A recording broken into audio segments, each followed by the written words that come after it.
Hi అండి, welcome to Bharati's kitchen. ఈ వీడియోలో చాలా ఈజీగా కేవలం ఇంట్లో ఉండే ఇంగ్రీడియంట్స్తోని మ్యాంగో ఐస్ క్రీమ్ని ఎలా ప్రిపేర్ చేసుకోవాలో చూపించబోతున్నాను. ఇది చాలా క్రీమీగా ఉంటుందండి. బయట తినే ఐస్ క్రీమ్ ఎంతైతే క్రీమీగా ఉంటుందో అంతే క్రీమీగా ఈ ఐస్ క్రీమ్ కూడా ఉంటుంది. ఒకసారి మీరు ట్రై చేసిన తర్వాత మీరే చెప్తారు ఈ ఐస్ క్రీమ్ ఎంత టేస్టీగా ఉందో. అంతేకాకుండా అన్ని ఇంట్లో ఉండే ఇంగ్రీడియంట్స్తోనే ప్రిపేర్ చేసుకుంటాం కాబట్టి చాలా హెల్దీ కూడా. సో లేట్ చేయకుండా ఈ రెసిపీని ఎలా ప్రిపేర్ చేసుకోవాలో ఇప్పుడు చూపిస్తాను. ఫస్ట్ ఈ రెసిపీ కోసం మనకి ఫ్రెష్ క్రీమ్ కావాలి. మనకి ఇంట్లో కాచి చల్లార్చిన పాలు ఉంటాయి కదండి, ఈ పాలను మీరు యూజ్ చేయకుండా ఫ్రిడ్జ్లో కనీసం 6 to 8 hours ఉన్నట్లయితే ఇలా పైన మీకు క్రీమ్ కింద ఫామ్ అవుతుంది. ఈ మీగడనే మనం ఫ్రెష్ క్రీమ్ అంటాము. ఇలా కలెక్ట్ చేసిన మీగడని మనం ఫ్రిడ్జ్లో స్టోర్ చేసుకోవచ్చు అండి. ఇది కనీసం 1 week వరకు స్టోర్ ఉంటుంది.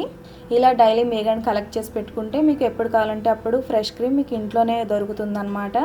ఇలా మీకు ఫ్రెష్ మీగడ అనేది ఇంట్లో లేనట్లయితే మీరు అమూల్ ఫ్రెష్ క్రీమ్ ఉంటుంది కదా, అది కూడా యూజ్ చేసుకోవచ్చు. సో ఇలా తీసుకున్న మేగడ్ని మనం 1 cup వరకు ఒక మిక్సీ జార్లోకి వేసుకోవాలి. నెక్స్ట్ 1/2 cup వరకు కండెన్స్డ్ మిల్క్ని వేసుకోవాలి. మీరు డైట్ చేస్తున్నట్లయితే ఈ కండెన్స్డ్ మిల్క్ని స్కిప్ చేసి మీరు బ్రౌన్ షుగర్ని యూజ్ చేసుకోవచ్చు. ఈ బ్రౌన్ షుగర్ చూడడానికి ఇలా ఉంటుంది. సో మీరు కండెన్స్డ్ మిల్క్ బదులు డైట్ చేసేవారైతే ఇలా బ్రౌన్ షుగర్ని కూడా యూజ్ చేసుకోవచ్చు. బ్రౌన్ షుగర్ వేసినట్లయితే ఒక 1/2 cup వరకు వేసుకోవాలి. లేదు అంటే మీరు ఖర్జూరాలను కూడా యూజ్ చేసుకోవచ్చు. సాఫ్ట్గా ఉన్న ఖర్జూరాలను తీసుకుని వాటి లోపల సీడ్స్ ఉంటాయి కదండి, అవి కూడా రిమూవ్ చేసేసి వీటిని కూడా మీరు 10 to 15 వరకు వేసుకోవచ్చు. మీకు కండెన్స్డ్ మిల్క్ ఇష్టం లేదనుకోండి, ఈ రెండాటిలో మీరు ఏదైనా వేసుకోవచ్చు. ఏది వేసుకున్నా మీకు టేస్ట్ అయితే చాలా బాగుంటుంది. ఇక్కడ నేను కండెన్స్డ్ మిల్క్ యూజ్ చేస్తున్నాను. 1/2 cup వరకు కండెన్స్డ్ మిల్క్ వేసిన తర్వాత మిల్క్ పౌడర్ని వేసుకోవాలి. ఈ మిల్క్ పౌడర్ ఆప్షనల్ అండి, మీకు కావాలంటే వేసుకోవచ్చు లేదంటే స్కిప్ చేయొచ్చు.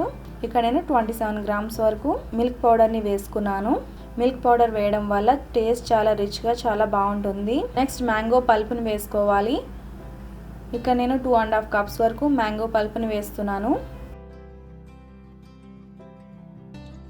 మ్యాంగో ముక్కలు వేసుకున్న తర్వాత వీటిని 30 seconds పాటు గ్రైండ్ చేసుకోవాలి. 30 seconds పాటు గ్రైండ్ చేసుకున్నట్లయితే మీకు ఇంత క్రీమీగా ఐస్ క్రీమ్ మిక్స్ అనేది రెడీ అవుతుంది. ఇంత క్రీమీ టెక్స్చర్ ఉంటేనే ఐస్ క్రీమ్ మీకు చాలా క్రీమీగా వస్తుంది. ఇలా ప్రిపేర్ చేసుకున్న ఐస్ క్రీమ్ మిక్స్ని ఏదైనా ఒక ఎయిర్ టైట్ బాక్స్లో వేసుకోవాలి. సో ఇలా ఐస్ క్రీమ్ మిక్స్ వేసిన తర్వాత ఏదైనా అల్యూమినియం ఫాయిల్తో కానీ లేదంటే ప్లాస్టిక్ వ్రాప్తో కానీ ఇలా క్లోజ్ చేసుకుని పైన మూత పెట్టి క్లోజ్ చేసేసుకోవాలి. ఇలా చేయడం వల్ల ఐస్ క్రీమ్ మిక్స్ మీద ఐస్ క్రిస్టల్స్ ఫామ్ అవ్వకుండా ఉంటాయి. ఈ డబ్బాని మనం ఫ్రీజ్ చేసుకోవాలి. కనీసం 10 hours పాటు ఫ్రీజర్లో ఫ్రీజ్ చేసుకున్న తర్వాత మళ్ళీ ఒకసారి మిక్సీ జార్లోకి వేసుకుని గ్రైండ్ చేసుకోవాలి. ఇలా 2 times గ్రైండ్ చేయడం వల్ల ఐస్ క్రీమ్ ఇంకా మీకు క్రీమీగా ఉంటుంది. సో ఇది కూడా క్రీమీగా ఉంటుందండి. మీరు ఇలానే కూడా సర్వ్ చేసుకోవచ్చు. కానీ మీకు ఐస్ క్రీమ్ పాలల్లో ఉన్నంత క్రీమీగా రావాలి అంటే మాత్రం 2 times వరకు మీరు గ్రైండ్ చేసుకోవాల్సి ఉంటుంది. సో సెకండ్ టైం గ్రైండ్ చేస్తే మీకు ఇలా వస్తుంది. చూసారా ఎంత క్రీమీగా ఉందో. ఇంత క్రీమీగా ఉంటే మీకు ఐస్ క్రీమ్ చాలా బాగా క్రీమీగా వస్తుంది.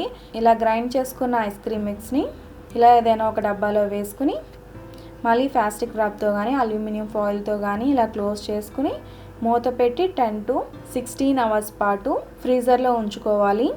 మిగతా మిక్స్ ఏదైతే ఉందో దాన్ని కూడా నేను వేరొక బాక్స్లో వేస్తున్నాను.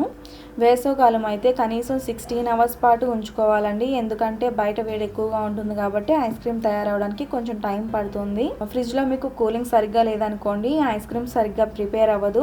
లేదంటే ఎక్కువ కరెంట్ కూడా పోతుంది అనుకోండి మీ ఇంటి దగ్గర, అలా అయినా కూడా మీకు ఈ ఐస్ క్రీమ్ సరిగ్గా ప్రిపేర్ అవ్వదు అనమాట. కంపల్సరీ ఫ్రీజర్లో మీకు కూలింగ్ ఎక్కువగా ఉండాలి. కూలింగ్ ఎక్కువగా ఉంటేనే మీకు ఈ ఐస్ క్రీమ్ కరెక్ట్గా పర్ఫెక్ట్గా వస్తుంది. నేను చేసిన క్వాంటిటీలో మీరు ఐస్ క్రీమ్ ప్రిపేర్ చేశారంటే కనీసం 6 monthsకి సర్వ్ చేసుకోవచ్చు. 16 hours తర్వాత మీరు స్కూప్తో కానీ ఏదైనా గరిటతో కానీ సర్వ్ చేసుకోవచ్చు. లేదంటే ఆ సైడ్స్ని ఒకసారి ఇలా కట్ చేసుకుని ఏదైనా వాటర్లో పెట్టారనుకోండి, ఈజీగా మీకు ఐస్ క్రీమ్ అనేది డిమోల్డ్ అయిపోతుంది. సో ఇలా చాలా సింపుల్గా మీరు ఐస్ క్రీమ్ని ఇంట్లోనే చాలా క్రీమీగా ప్రిపేర్ చేసుకోవచ్చు. సో చూసారు కదా, ఇంత క్రీమీగా మీరు కేవలం ఇంట్లో ఉండే ఇంగ్రీడియంట్స్తోనే చాలా ఈజీగా ఎటువంటి గ్యాస్ యూజ్ చేయకుండా మనం ఈ మ్యాంగో ఐస్ క్రీమ్ని ఇంట్లోనే ప్రిపేర్ చేసుకోవచ్చు. సో ఈ రెసిపీని మీరు కూడా తప్పకుండా ట్రై చేసి మీ ఫీడ్బ్యాక్ని నాకు ఈ వీడియో కింద కామెంట్ సెక్షన్లో తెలియజేయండి. ఈ రెసిపీ మీకు నచ్చితే తప్పకుండా లైక్ చేయండి. రెసిపీ ఎవరికైనా హెల్ప్ అవుతుంది అనుకుంటే తప్పకుండా మీ ఫ్రెండ్స్ అండ్ ఫ్యామిలీస్కి షేర్ చేయండి. మరిన్ని రెసిపీస్ కోసం నా ఛానల్ని సబ్స్క్రైబ్ చేయండి. అలాగే తర్వాత వచ్చే బెల్ ఐకాన్ కూడా క్లిక్ చేయండి. Thanks for watching.